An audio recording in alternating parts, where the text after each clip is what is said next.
واذكر في الكتاب إسماعيل إنه كان صادق الوعد وكان رسولا نبيا وكان يأمر أهله بالصلاة والزكاة وكان عند ربه مرضيا۔ اللہ تعالیٰ اسماعیل علیہ السلام کا ذکر کرتے ہیں اور فرماتے ہیں کہ وہ ایک بہت بڑے نبی تھے اور سچے نبی تھے، اور اس کے ساتھ ساتھ اللہ یہ فرماتے ہیں کہ وہ اپنے اہل عیال کو نماز اور زکوٰۃ کی تاکید کرتے تھے۔ کیونکہ آپ سوچتے ہیں کہ کیوں صرف اسماعیل علیہ السلام کے ساتھ یہ مینشن کیوں کیا گیا؟ اللہ اکثر انبیاء کا ذکر کرتے ہیں، لیکن خاص کر اسماعیل علیہ السلام کے ساتھ انہوں نے یہ زکوٰۃ اور نماز کا ذکر کیا۔ ہم یہ سمجھتے ہیں کہ ہر نبی نے اپنے اہل عیال کو نماز کی تاکید کی ہوگی، اسماعیل علیہ السلام کے ساتھ خاص ایسا کیوں ہے؟ کیونکہ اسماعیل علیہ السلام کو آپ ایگزیکٹلی ابراہیم علیہ السلام کے ساتھ جوڑ رہے ہیں، کیونکہ ابراہیم علیہ السلام نے کہا تھا رب اجعلنی مقیم الصلاۃ ومن ذریتی، اور اللہ تعالیٰ ہم یہ بتا رہے ہیں کہ وہ پرخلوص دعا جو ابراہیم علیہ السلام نے مانگی تھی وہ کیسے پوری ہو رہی ہے کہ یا اللہ مجھے نماز قائم کرنے والا بنانا اور میری اولاد میں سے ان کو بھی نماز قائم کرنے والا بنانا۔ اب ان کی اولاد میں سب سے پہلے کون آ رہے ہیں؟ اسماعیل علیہ السلام، اور وہ ان کی دعا کو پورا کر رہے ہیں۔ اللہ تعالیٰ نے وہ تحفہ جو ہے اسماعیل علیہ السلام کو دیا، اور پھر اسماعیل علیہ السلام اپنے خاندان کو اس کی امپورٹنس سمجھا رہے ہیں۔ ایکچولی وہ دین کو آگے لے کے چل رہے ہیں۔ اس پیسج میں ہمیں یہ پتہ لگ رہا ہے ہم نماز کو آگے لے کے جا رہے ہیں، مطلب دین آگے جا رہا ہے۔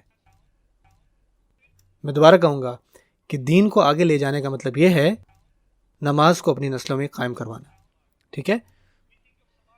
ہم جب نماز کے بارے میں سوچتے ہیں تو یہ سوچتے ہیں کہ ایک فرض نماز ہے جو ہم نے دن میں 5 دفعہ پڑھنی ہے، ہاں، لیکن اگر آپ قرآن مجید کو دھیان سے پڑھیں تو آپ کو یہ پتہ لگے گا کہ جو نماز ہے وہ اصل میں ابراہیم علیہ السلام کی وراثت میں سے آ رہی ہے۔ جب آپ ابراہیم علیہ السلام کی لیگیسی پڑھتے ہیں اور وہ کیا چاہتے تھے کہ وہ کس چیز کو لوگ ان کے جانے کے بعد فالو کریں، تو نماز اس میں سب سے اوپر آتی ہے۔ دراصل جو نماز ہے نا وہ سب سے مین پلر ہے ہمارے دین کا، سب سے بنیادی پلر جو ہے وہ نماز ہمارے دین کی، سب کچھ اس کے ارد گرد گھومتا ہے۔ اگر آپ کے پاس نماز نہیں ہے نا تو آپ کے پاس کچھ نہیں ہے، کچھ بھی نہیں۔ اور در حقیقت آپ دیکھیں گے جب لوگوں کو قیامت کے دن اللہ تعالیٰ دوبارہ اٹھائیں گے تو وہ کیا کہیں گے؟ وہ کتنا عرصہ زمین پر رہے؟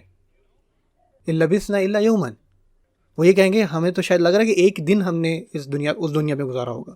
اور ایک دن میں کیا کیا آتا ہے؟ ان الصلاۃ کانت علی المؤمنین کتابا موقوتا، ہمارا دن جو ہے وہ ایک نماز سے دوسری نماز سے تیسری نماز سے چوتھی نماز پانچویں نماز یہاں پہ اس کے درمیان ریوالو کر رہے ہیں۔ سو اگر تمام زندگی ایک دن کے اوپر آ جاتی ہے تو پھر ایک دن بھی کس پر آ جاتا ہے؟ نمازوں پر۔ جیسے کہ ایک مسلمان کے ذہن میں نا دن کیسے اسکیجول ہوتا ہے، وہ یہ نہیں کہتا کہ 11 بجے 12 بجے 4 بجے 6 بجے یا 9 بجے 10 بجے، نہیں، وہ یہ کہتا ہے کہ ظہر کے بعد یا مغرب کے فوراً بعد یا مغرب اور عشاء کے درمیان۔ ایکچولی میں وہ سوچ رہا ہوتا ہے پوری زندگی اس کا وقت کیسے ہے، وہ نمازوں کے ارد گرد اپنا اسکیجول رکھتے ہیں، نہ کہ نمازوں کے وقت۔ ہمیں بھی چاہیے کہ کم از کم ہم بھی یہ کوشش کریں انشاءاللہ۔